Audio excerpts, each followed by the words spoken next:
বিধানসভা নির্বাচন উপলক্ষে সাজিয়ে তোলা হচ্ছে আলিপুরদুয়ার জেলার বৈগ্রামটিকে। জেলা প্রশাসন এবং নির্বাচন দফতরের পক্ষ থেকে এই উদ্যোগ নেওয়া হয়েছে।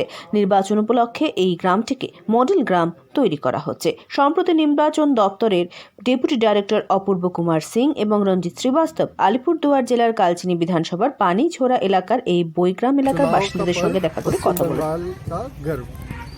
तो इसी के माध्यम से मैं यही बोलना चाहता हूँ अपने सारे मतदाताओं को कि इस चुनाव के पर्व में बजट के हिस्सा लें और सब अपने अपने मतदान केंद्र जाके अपने पसंदीदा उम्मीदवार को मत दें, मत डालें।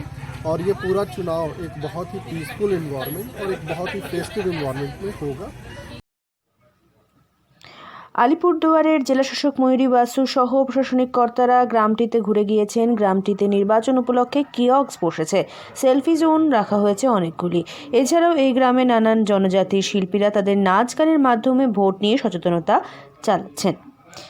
বক্সা ব্যাঘ্র প্রকল্পের ভেতর অবস্থিত একটি ছোট গ্রাম পানিছোড়া। এই গ্রামেই বসবাস করে 7টি আদিবাসী সম্প্রদায় ও অনগ্রসর শ্রেণীর মানুষরা। এই এলাকার ছোট থেকে বড় সকল বয়সের ছেলে মেয়েদের বইয়ের প্রতি আকর্ষণ বাড়াতে বৈগ্রামের চিন্তাভাবনা জেলা প্রশাসন ও আপন কথা সংস্থার। শিক্ষা বিস্তারের পাশাপাশি পর্যটকদের আকর্ষণের কেন্দ্রবিন্দু হয়ে উঠেছে এই গ্রামটি। আপনি এই গ্রামে ঢুকলেই বাড়ি বাড়ি পেয়ে যাবেন গ্রন্থাগার। এই গ্রামের ভূয়সী প্রশংসা করেছে নির্বাচন দপ্তরের ডেপুটি ডাইরেক্টর অপূর্ব কুমার সিং।